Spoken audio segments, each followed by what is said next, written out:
द्वारिकाधीश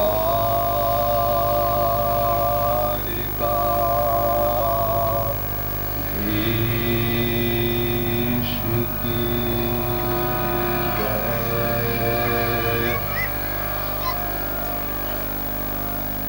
श्री गणेशाय नमः।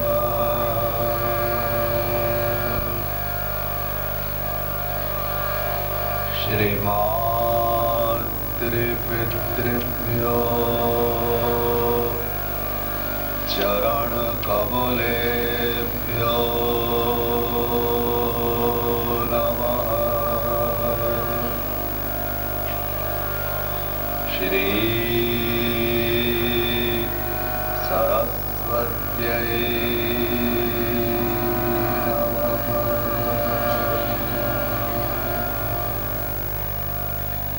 नमो भगवते तुभ्यं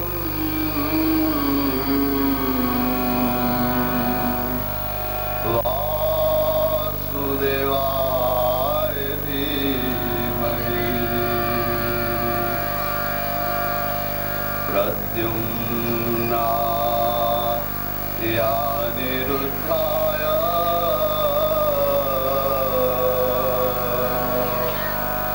नमस्तङ्कर्षणाय च।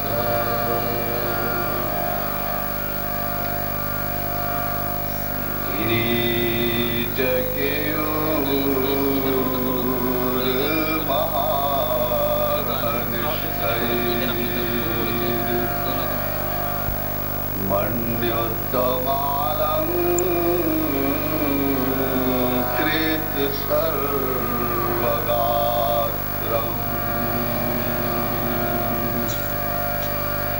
पीताम्बरं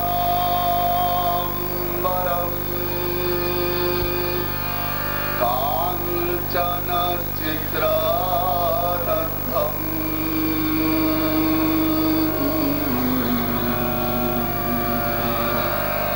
मालाधरं केशवमभ्युपये।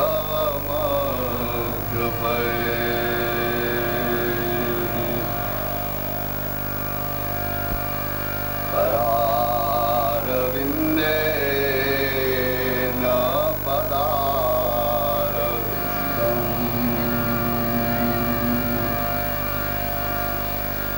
मुखारविन्दे विनिवेशयन्तम्।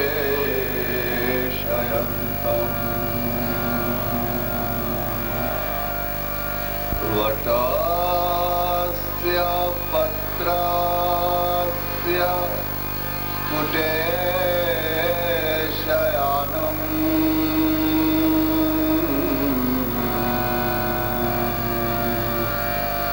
बालं मुकुन्दं मनसा स्मरामि।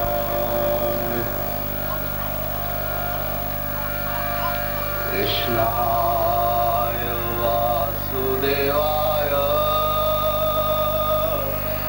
हरये परमात्मने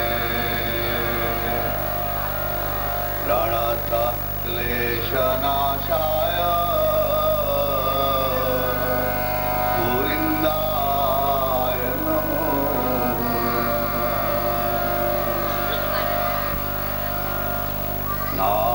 नारायणं नमस्कृत्य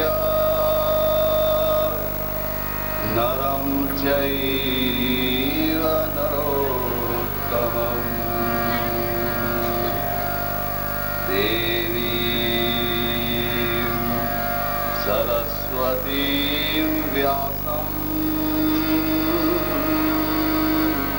ततो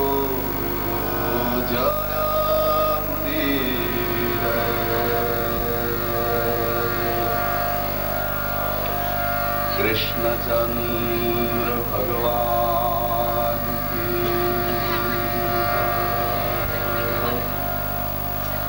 श्री राम जय जय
श्री बाल कृष्ण लाल की जय। श्री यमुने महारानी की जय हो।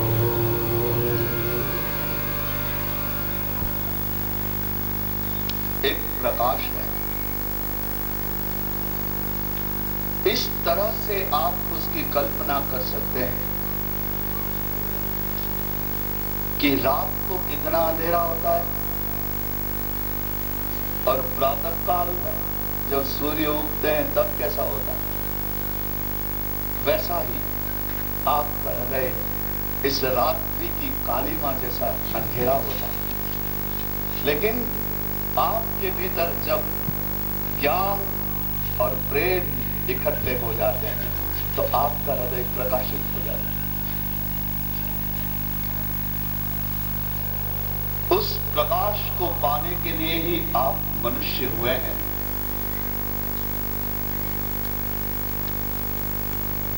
आप केवल इस मिट्टी के शरीर का पोषण करने के लिए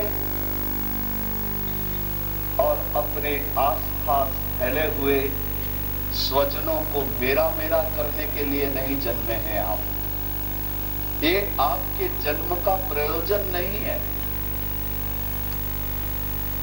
मनुष्य को अपने जन्म का प्रयोजन क्या है इसका विचार करना चाहिए। बुद्धिमान मनुष्य को सबके बीच में रह करके भी अपने एकाकी पने का भान होना चाहिए। आप इतनी बड़ी दुनिया में रहते हैं लेकिन आप एक सेपरेट पर्सन हैं। आप अकेले आदमी, आप अकेले आए हैं, अकेले सुख दुख को सहन करते हैं, अकेले आप भीतर से, और मरने के बाद तो सभी अकेले होते हैं। बुद्धिमान मनुष्य को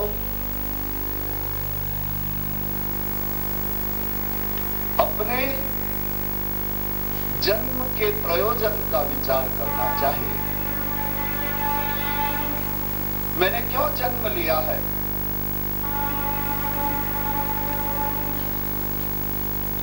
मुझे जो ईश्वर की तरफ से जो शक्तियां मिली हैं, जो इंद्रियां मिली हैं, जो मन मिला है, जो बुद्धि मिली है, उसका उत्तम से उत्तम क्या उपयोग किया जा सकता है, इसका विचार बुद्धिमान मनुष्य को अवश्य ही करना चाहिए।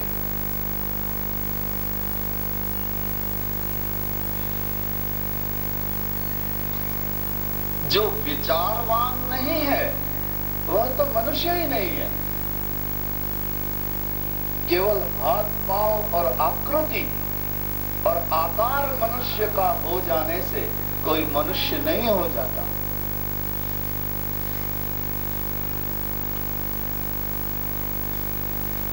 अगर कोई सफेद चूर्ण है तो क्या आप कह सकेंगे कि वह नमक है या शक्कर है? हर सफेद चूर्ण क्या नमक हो जाता है? हर सफेद चूर्ण क्या शक्कर हो जाती है? तो कैसे पता लगाएंगे आप? चख कर पता लगेगा। क्यों? कि नमक में उसका एक गुण है, खारापना, और शक्कर में भी उसका एक गुण है, मधुरता, मिठास। उसी तरह आप आकार मात्र से मनुष्य नहीं हो गए। आकृति आपकी मनुष्य जैसी है, इसलिए आप मनुष्य नहीं हो गए। आपकी मनुष्यता को प्रकट करने वाला सबसे अहम और आवश्यक तत्व है, वह है विचारशीलता। जिसमें विचारशीलता है वह मनुष्य है।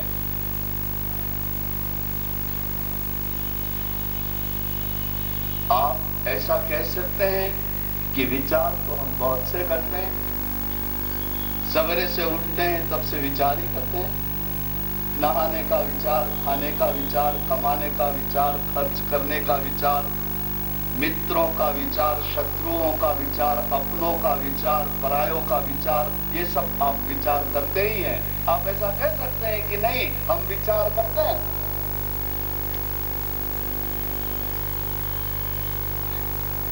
लेकिन इन विचारों से आपको अपना दर्शन नहीं हो सकता। इन विचारों से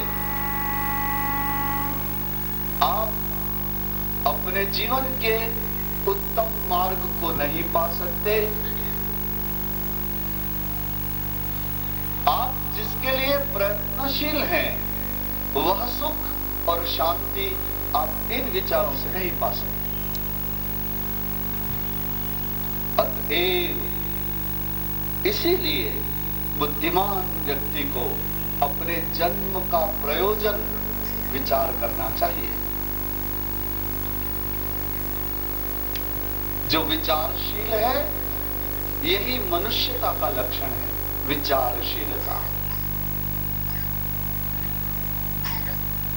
हम देखते हैं हमारा जीवन ज्यादा करके अधिकांश विषादमय, उदास, हारा हुआ, थका हुआ और दुखी जीवन होता है।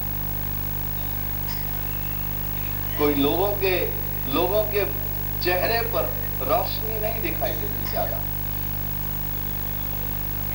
हारे हुए, थके हुए, घबराए हुए, तने हुए लोग हैं इस संसार में। क्यों?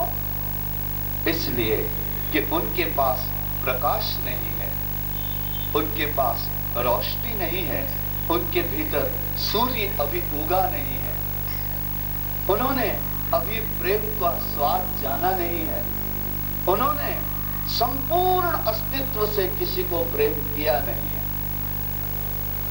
यह उदासी का कारण है। तो आइए हम भी कल से कुछ प्रकाश का विचार कर रहे हैं, प्रकाश की चर्चा कर रहे हैं।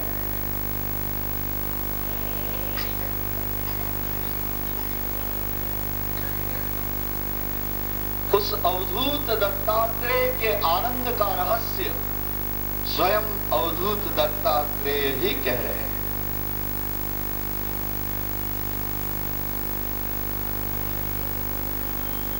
क्योंकि आनंद अगर अपने भीतर से नहीं आता और कहीं बाहर से आता है तो वो अपूर्ण ही होता है। और अपूर्ण आनंद तुम्हारे आनंद पाने की पूर्ण प्यास को तृप्त नहीं करता। तुम्हें तो बहुत सा आनंद चाहिए और मिलता है टुकड़े टुकड़े में थोड़ा थोड़ा, इसलिए तुम आनंद से तृप्त नहीं होते। तो देखिए, इन अवधूत के दर्शन करिए। एक बात तो यह दिखाई देती है कि यह अवधूत निस्संग है, इसको किसी का संग नहीं है, किसी के साथ नहीं है ये। इसलिए बुद्धिमान व्यक्ति को निस्संगता का अभ्यास करना चाहिए, अकेले रहना चाहिए, एकांत में रहना चाहिए। क्योंकि एकांत में तुम्हारे साथ संवाद हो जाता है, तुम अपने पास आ जाते हो और समूह में तुम बिखर जाते हो। आंख में से निकलते हो, कान में से निकलते हो, वाणी में से निकलते हो, चेष्टाओं में से निकलते हो। तुम भीतर इकट्ठे नहीं हो पाते, एकाग्र नहीं हो पाते। इसलिए बुद्धिमान व्यक्ति को सारे दिन में ऐसे अवसर ढूंढ लेने चाहिए जब वह अकेला हो, निस्संग हो, उसके साथ कोई नहीं हो। देखो, यह एक सनातन सत्य है कि तुम वास्तव में किसी के साथ नहीं हो, तुम सबके साथ होते हुए भी अकेले ही हो। और तुम्हारा अस्तित्व ही तुम्हारा है, दूसरा कोई तुम्हारा नहीं। जिसे तुम अपना अपना कहते हो वो केवल तुम्हारे मोह का विस्तार है, तुम्हारी माया का अंधकार है, तुम्हारे अज्ञान की कालिमा है, और दूसरा कुछ नहीं। कौन अपना होता है यहां? मैं ऐसा नहीं कह रहा हूं कि आप मनुष्यों से प्रेम न करें, मैं ऐसा नहीं कह रहा हूं। वो अनादि और सनातन तुम्हारे साथ जुड़ा हुआ है। जहां जहां जन्मोगे वहां वहां उसे पा सकोगे, उसे अपना कह सकोगे। आज जो तुम्हारे माता पिता हैं, मरने के बाद तुम उनको अपने माता पिता नहीं कह पाओगे। कह पाओगे? आज जो तुम्हारा घर है, मर जाने के बाद दूसरा जन्म लेकर उस घर को तुम यह मेरा घर है ऐसा नहीं कह पाओगे। मरने के साथ सब छूट जाएगा तुम्हारा, लेकिन इस समय भी तुम हरि को अपना कह सकते हो, और मरने के बाद दूसरे जन्म में भी हरि को तुम अपना कह सकते हो। वो हमेशा तुम्हारे साथ। इसलिए बुद्धिमान व्यक्ति को निसंगता और एकांत आवश्यक है। इसीलिए अवधूत वन में दर्शन दे रहे हैं। ये कई समूह में नहीं है, वन में मिले हैं। वन में क्या होता है? एकांत और निसंगता। जी, आज के इस वातावरण में, इस युग में, इस कलयुग में यह कठिन तो है, लेकिन असंभव नहीं है। प्रयास करने से हो जाएगा। जरा शहर के बाहर निकल जाओ, गांव के बाहर निकल जाओ, अपने ही कमरे में अकेले हो जाओ, किवाड़ बंद कर दो, घंटे 2 घंटे अकेले रहने का अभ्यास करो। निसंगता और एकांत तुम्हें तुम्हारे भीतर इकट्ठा हो जाने का अवसर देते हैं। तुम अपने को भीतर इकट्ठा कर सकते हो। इसीलिए विचारवान व्यक्ति एकांत और निस्संग रहते हैं।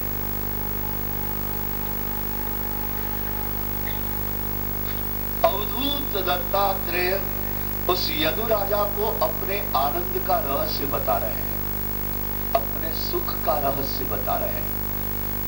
देखिए, मैं कल से आपको यह प्रसंग सुना रहा हूं और आज ही मैं आपको यह सुना सकूंगा, जितना सुना पाऊंगा।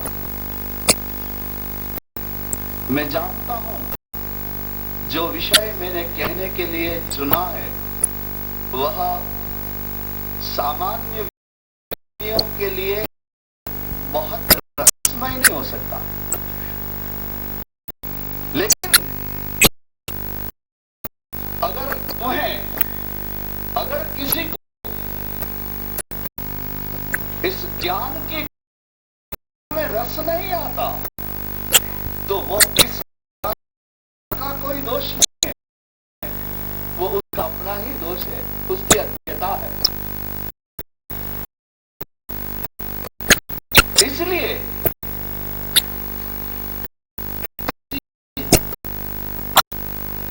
जैसी तैसी बातें करने से क्या प्रयोजन है? तब कथ्यता महाभाग यदि कृष्ण कथाश्रयम अथवा से पदाम्बोज मकरम सताम किम अन्य असदालापै आयुषो असत्ययः। सूत जी ऋषियों को कथा सुना रहे थे। आगे ही आगे शौनक मुनि बैठे थे। सूत जी ने कथा का एक प्रसंग सुना दिया और फिर सुनने वाले श्रोताओं से पूछा कि कहिए अब आगे क्या सुनाऊं? तो शौनक मुनि जो श्रोता बन के आगे बैठे थे उन्होंने कहा, तत्कथ्यताम महाभाग यदि कृष्ण कथाश्रय। ओ बड़े भाग्यशाली सूत जी महाराज, ओ निष्पाप हृदय वाले सूत जी, वह सुनाइए, से कृष्ण की कथा सुनाइए। तत्कथ्यताम महाभाग यदि कृष्ण कथाश्रयम, कृष्ण की कथा सुनाइए। और अगर कृष्ण की कथा नहीं सुनाते तो अथवास्य पदाम्बोजम मकरंद लिहाम सताम, उन संतों की कथा सुनाइए जो भगवान कृष्ण के चरण के अनुरागी हैं, जो हरि को प्रेम करने वाले हैं। उन भक्तों की, उन संतों की कथा सुनाइए। या तो कृष्ण की कथा सुनाइए, कृष्ण का चरित्र सुनाइए, और अगर कृष्ण का चरित्र नहीं सुनाते हैं तो फिर कृष्ण को प्रेम करने वाले भक्तों का, संतों का चरित्र सुनाइए। क्योंकि किम अन्यई रसदालापै, दूसरी निस्सार बातों का क्या अर्थ है? क्योंकि निस्सार बातों में आयुषो यद असद व्ययः, इस आयुष्य का बेकार खर्चा होता है। आयुष्य बेकार में कट रही है ऐसी वैसी बातें कर। तो मेरा यह हमेशा प्रयोजन होता है, मैं हमेशा हृदय से ऐसा चाहता हूं जब आप सब मेरे सामने बैठते हैं। आप बड़े आदरणीय लोग हैं मेरे सामने बैठने वाले। मैं जहां जहां कथा सुनाने जाता हूं या हरि के विषय में कुछ कहने के लिए अपना मुंह खोलता हूं तो मेरे सामने बैठने वाला और मेरी चर्चा को सुनने वाला व्यक्ति मेरे हृदय में बड़ा आदरणीय है, बड़ा माननीय है, क्योंकि वो पुण्यशाली है, इसलिए वो ये चर्चा सुनता है। वो कितना समझता है, कितना आनंद प्राप्त करता है, यह गणित, इस गणित का कोई अर्थ नहीं है। मूल्यवान बात तो यह है कि वो यहां आ गया और यहां बैठ गया और इस वार्तालाप को, इस कथा को, इस प्रवचन को, इस हरिनाम को वो अपने कानों से सुनने लग गया। बस यही उसके पुण्यशाली होने का प्रमाण है।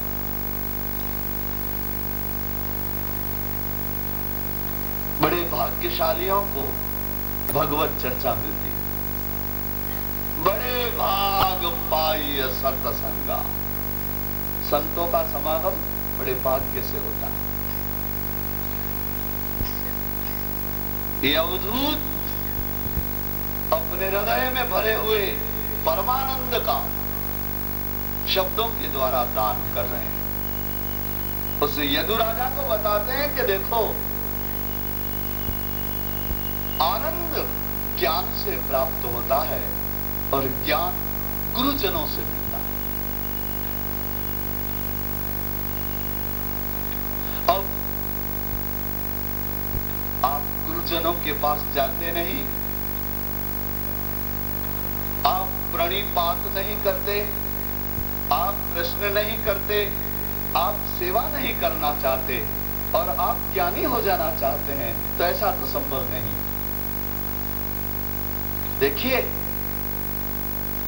तद्विद्धि प्रणिपातेन परिप्रश्नेन सेवया उपदेक्षन्ति ते ज्ञानम ज्ञानिनः तत्वदर्शिनः। उस परमात्मा को कैसे जाना जाता है? तद्विद्धि प्रणिपातेन। प्रणिपात जानते हैं? लंबे होकर प्रणाम करना, उसे प्रणिपात कहते हैं। साष्टांग प्रणाम, उसको प्रणिपात कहते हैं। तो प्रणिपात क्या है? समर्पण, अपने आप को भेंट चढ़ा देने का नाम प्रणिपात है। अच्छा, तुम अगर 5 फल लेकर के भगवान को चढ़ा देते हो, भगवान मंदिर में चढ़ा देते हो, अब वो पांचों के पांचों भगवान के हो गए ना, कि उसमें से एक तुम्हारा भी रहा। अगर तुम 5 फल लेते हो, भगवान के मंदिर में चढ़ा देते हो, अब प्रभु को भेंट कर दिया आपने, मंदिर में चढ़ा दिया, 5 फल चढ़ा दिया, अब उनमें से तुम्हारा कुछ है क्या? ये प्रणिपात भी ऐसे ही होता है। जब तुम समर्पित होते हो तो तुम्हारा कुछ होता, तुम सारे के सारे उसके हो जाते हो जिसको प्रणिपात करते हो। इतना विशाल समर्पण तुम्हें ज्ञान प्राप्त करने का अधिकारी बनाता है। तब तुम में वह योग्यता प्राप्त होती है जब तुम इस तरह प्रणिपात करो। उस परमात्मा को प्रणिपात के द्वारा, परिप्रश्न के द्वारा और सेवा के द्वारा जाना जाता है। तत्वदर्शी ज्ञानी जन उसी व्यक्ति को ज्ञान का उपदेश करते हैं जिसमें समर्पण होता है, जिसमें सेवा होती है और जिसके नम्र प्रश्न होते हैं, उसको ज्ञान का उपदेश करते हैं। और आपको बीच में एक बात कह देते हैं, यदा ते मोह कलिलम बुद्धिर्व्यतितरिष्यति तदा गन्तासि निर्वेदम श्रोतव्यस्य श्रुतस्य च। दोनों सेनाओं के बीच खड़े हुए रथ में बैठे भगवान कृष्ण ने पार्थ अर्जुन से कहा, हे अर्जुन, मैं तुम्हें गीतामृत सुना रहा हूं, तुम्हें गीता सुना रहा हूं, लेकिन सुनने मात्र से इस गीता के ज्ञान को तुम धारण नहीं कर पाओगे।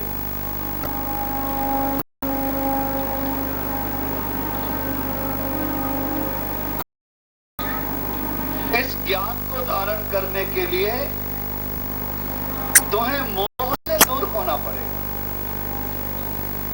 यदा ते मोह कलिलम बुद्धिर्व्यतितरिष्यति।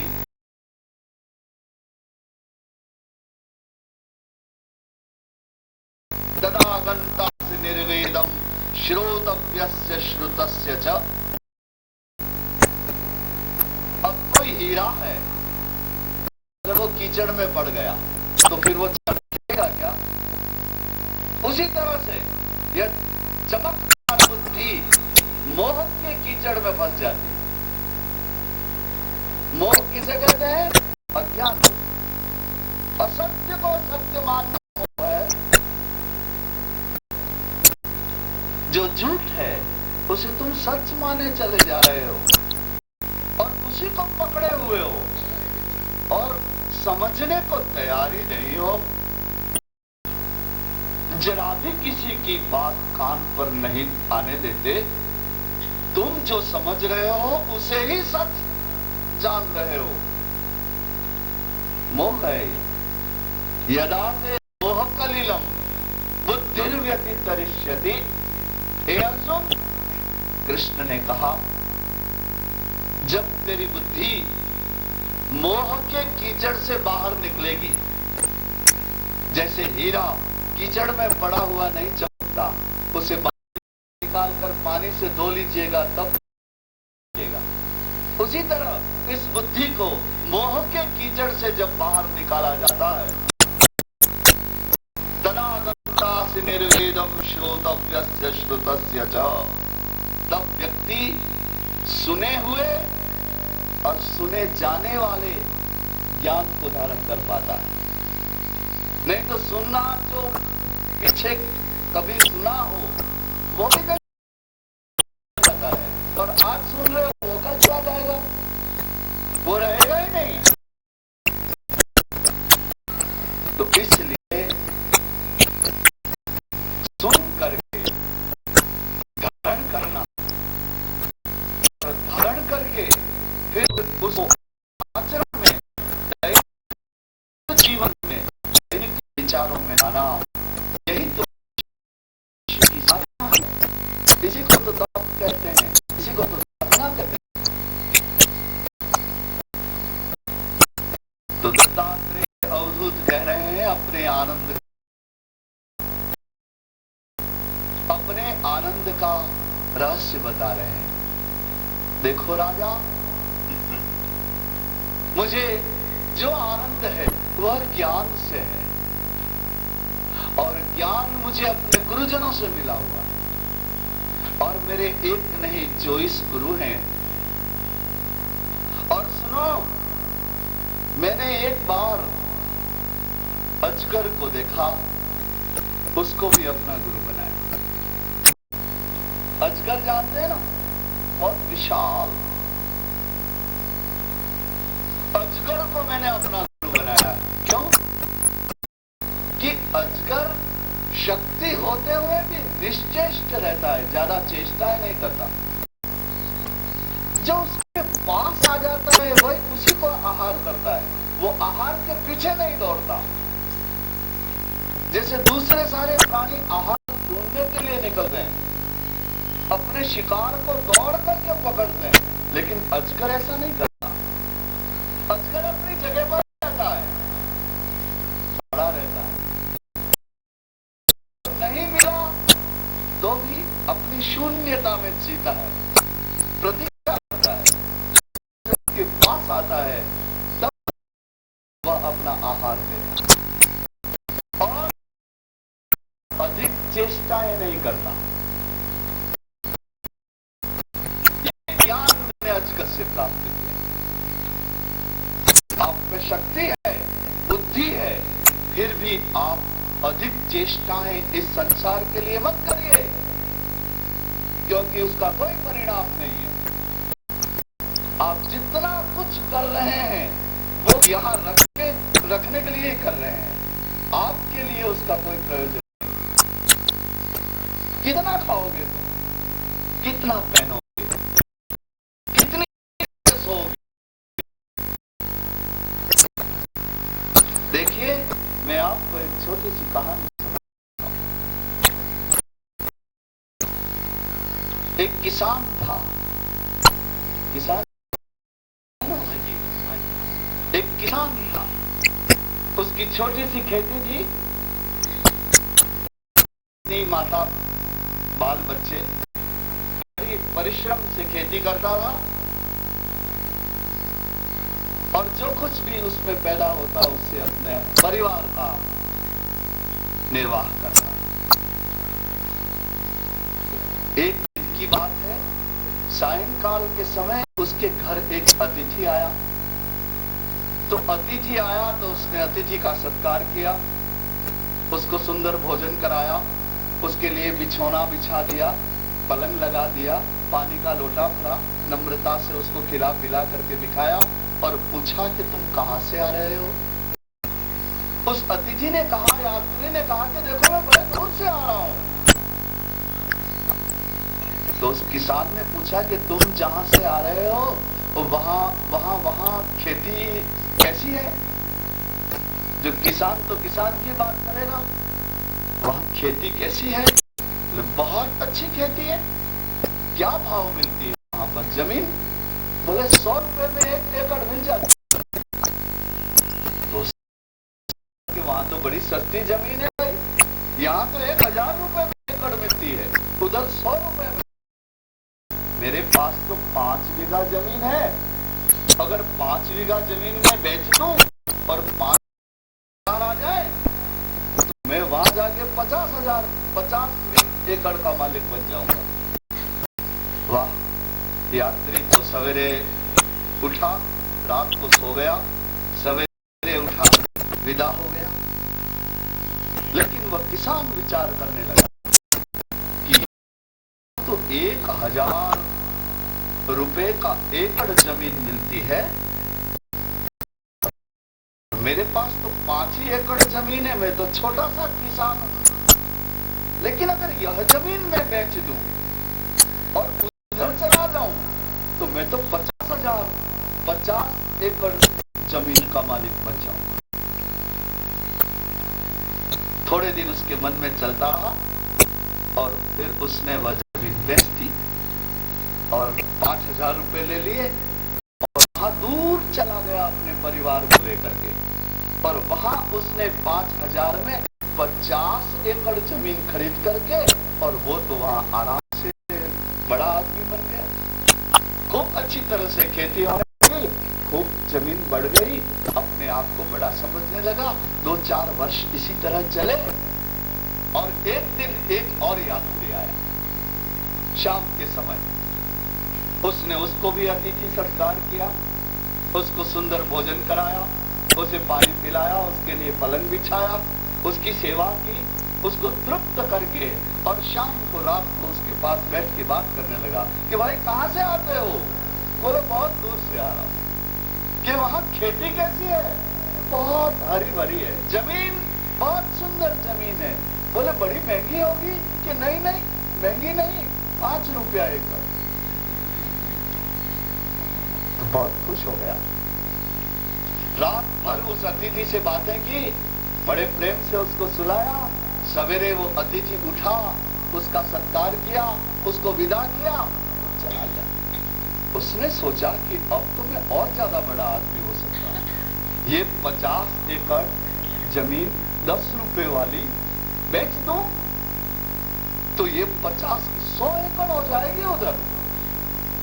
बस कुछ दिन तक उसके मन में विचार चलता रहा, फिर उसने वह जमीन बेच दी, उसके पैसे ले लिए और वहां जाकर के उसने वो 100 एकड़ जमीन खरीदी। बड़ी अच्छी जमीन थी, खूब फलद्रुप थी, बहुत अच्छा फसल होती थी, बहुत अच्छा परिणाम आता था। 2-4-5 वर्ष इसी तरह गुजर गए। एक दिन एक और यात्री उसके वहां, उसको भी उसने अतिथि सत्कार किया, खिलाया पिलाया बिठाया बहुत प्रेम से। रात को बैठ के बातें करने लगा। कहां से आते हो? बहुत दूर से आ रहा हूं। अच्छा वहां कैसी जमीन कैसे मिलती है? कि बोले बहुत सुंदर जमीन, वहां तो बहुत सुंदर फल मिलते हैं, इतनी अच्छी जमीन है, बड़ी फलद्रुप। तो क्या भाव मिलती है? बोले वहां जमीन का कोई भाव ही नहीं है, वहां तो एक नियम है, इतनी जमीन है कि उस जमीन पर खेती करने वाले लोग ही नहीं है। इसलिए वहां जो छोटा सा गांव है, उस गांव के मुखिया ने एक नियम बना रखा है कि एक दिन में सूर्य नारायण उगे सवेरे से, सूर्य की पहली किरण के साथ आदमी दौड़े और सूर्य अस्त होने के पहले जितनी जगह में दौड़ के आ जाए वो सारी जमीन उसी की हो जाती है, पैसा वैसा कुछ लगता ही नहीं। उसने कहा कि ये तो बड़ी सुंदर बात है। अब इस बार उसने क्या किया कि अपने परिवार को वही छोड़ दिया और कहा कि मैं थोड़े दिन घूम के आता हूं। अकेला ही चला गया। अकेला गया, कई दिन की यात्रा करने के बाद उस अतिथि ने बताया था उस स्थान पर पहुंच गया। उस स्थान पर पहुंच करके उसने वहां के लोगों से मुखिया के विषय में पूछा। उसे मुखिया भी मिल गए और उसने अपनी बात कही।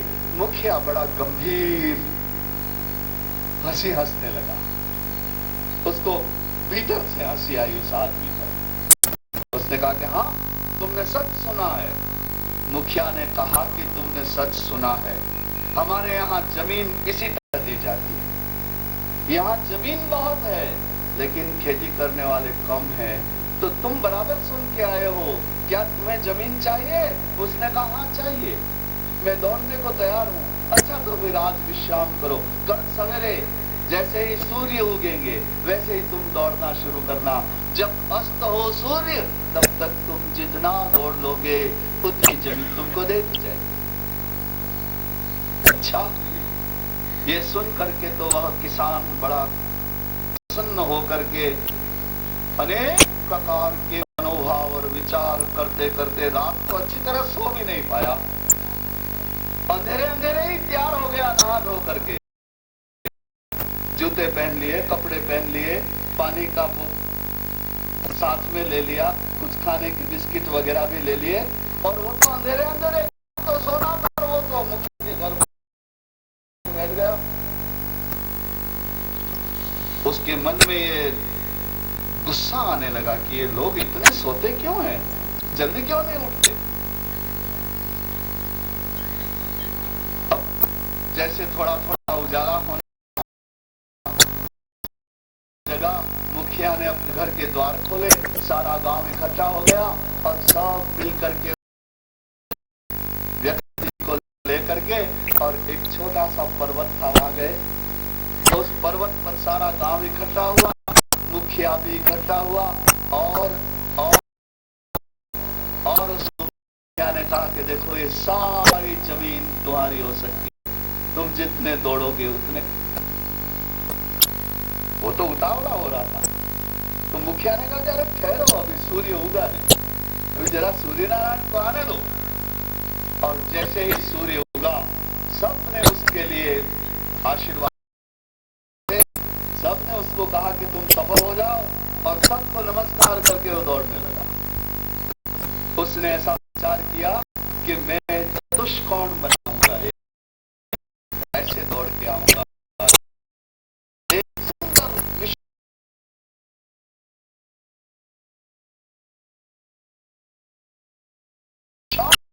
जमीन का शान हो जाऊंगा, एक भी पैसा। और वो दौड़ने लगा। देखिए दौड़ते दौड़ते दौड़ते दौड़ते वो दूर तक गया। उसको ये हुआ कि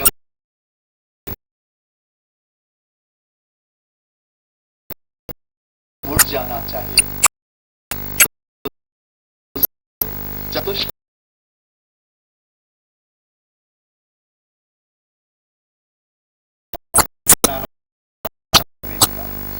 यहां से दौड़ाता हूं, दौड़ाओ इस दिशा में।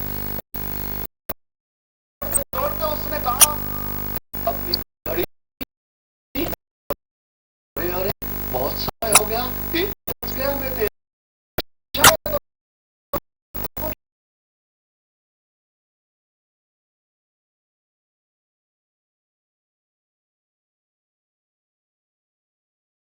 मुड़ जाना चाहिए।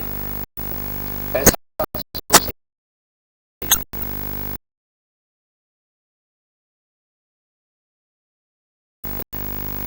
उसने मुड़ने का उपक्रम, वहां तो उसने आम से भरा हुआ एक बगीचा देखा। उसने कहा नहीं, थोड़ा और दौड़ लेना चाहिए, क्योंकि बगीचा खेती में आ जाए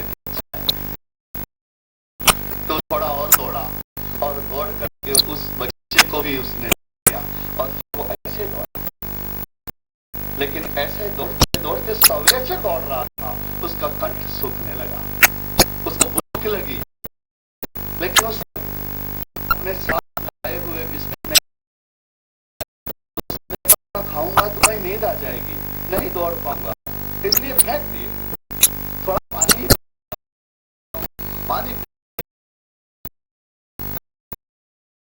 दौड़ता था, लेकिन ऐसा तो सवेरे दौड़ रहा था, उसके पांव धीरे धीरे सुन्न होने लगे,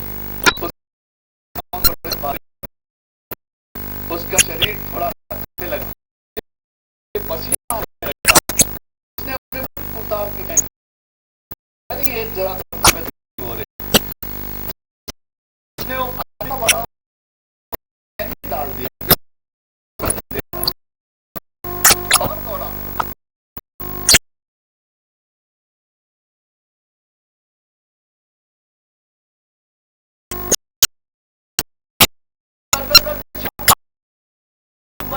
उसने कहा कि बहुत दूर, इसलिए उसने अपना विचार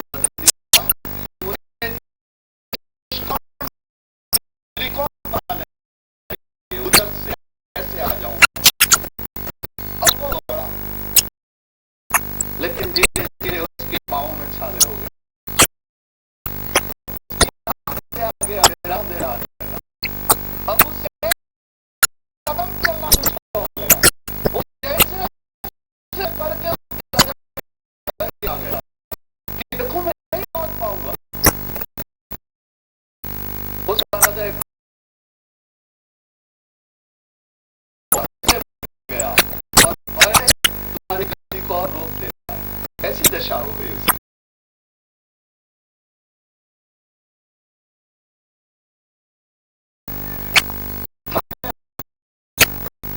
उसका गला सूखने लगा, लेकिन उसने पानी तो फेंक दिया था, गिर गया। उसने उसके पांव में छाले पड़ गए, भारी हो गए पांव, श्रमित हो गया, पसीना सारा कर दिया, और वो दौड़ के आने लगा। जैसे जैसे वो पर्वत में आने लगा, तो उसने वहां आकृतियां देखी, सब चिल्लाते आ जाओ आ जाओ आ जाओ आ जाओ, और जमीन मिल गई, आ जाओ ऐसे। अब भीतर की सारी शक्ति लगा करके दौड़ करके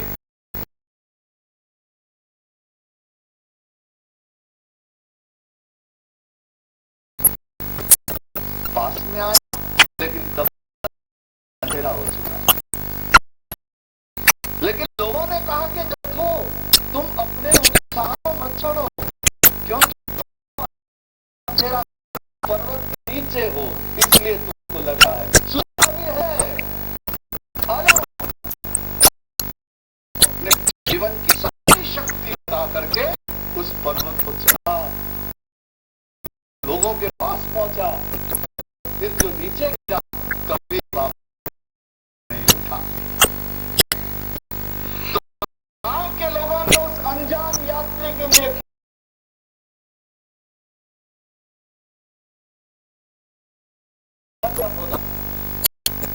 और उसके निष्प्राण को सुलाया और फूल चढ़ा और उसको मिट्टी से ढक दिया। और मुखिया ने कहा कि नादान था, क्योंकि इसको इतनी ही जमीन की जरूरत थी।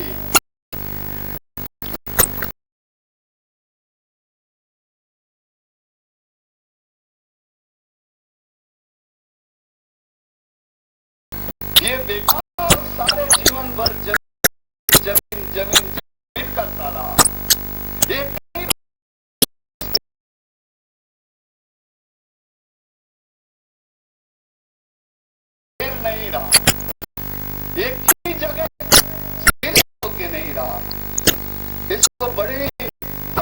इंसान बनने की थी। ये निरंतर चेष्टाएं करता रहता था, एक जगह छोड़ के दूसरी जगह जाता, दूसरी जगह छोड़ के तीसरी जगह जाता।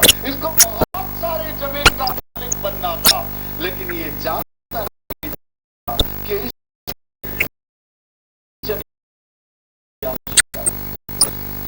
ये कहानी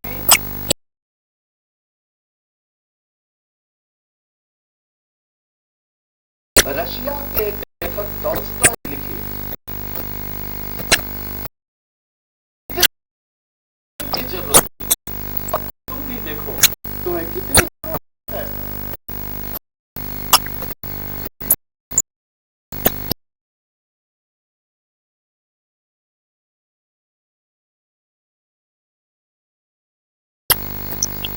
उतनी जरूरत है।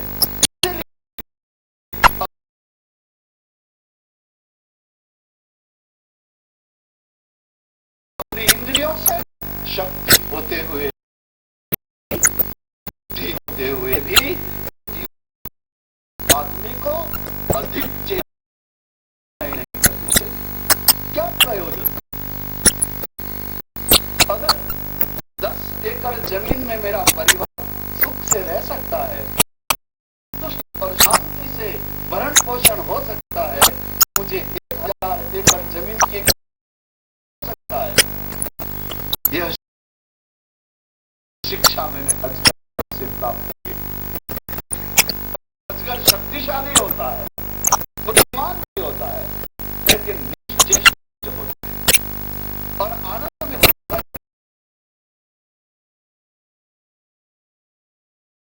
चिल्लाता है, मुझे भोजन दो, ऐसा कभी भिक्षा मांगने नहीं जाता, किसी की याचना नहीं करता, किसी का छीनता नहीं, किसी के दौड़ता नहीं। जो उसके पास आ जाता है, बस वह उसी का स्वीकार करता है। मैं भी मुनि हूं, जो मुझे भिक्षा दे देता है, प्रसन्नता से खा लेता हूं और अधिक की चेष्टा करता हूं। इस तरह यह शिक्षा में अजगर से प्राप्त। इसलिए मुझे और तुम्हें भी अपने जीवन में अपने इंद्रियों और शरीर के द्वारा होने वाली चेष्टाओं का दर्शन करना चाहिए कि हम कितनी चेष्टाएं कर रहे हैं और क्यों कर रहे हैं।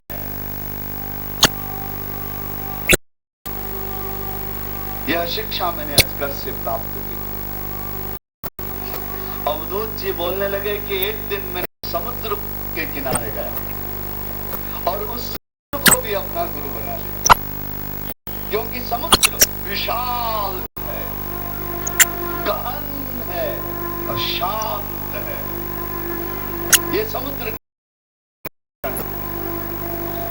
योगी को भी ऐसा ही होना चाहिए, मनुष्य को भी ऐसा ही होना चाहिए, विशाल हृदय का होना चाहिए, गहरे हृदय का होना चाहिए और शांत हृदय का होना चाहिए। तुम पहनकर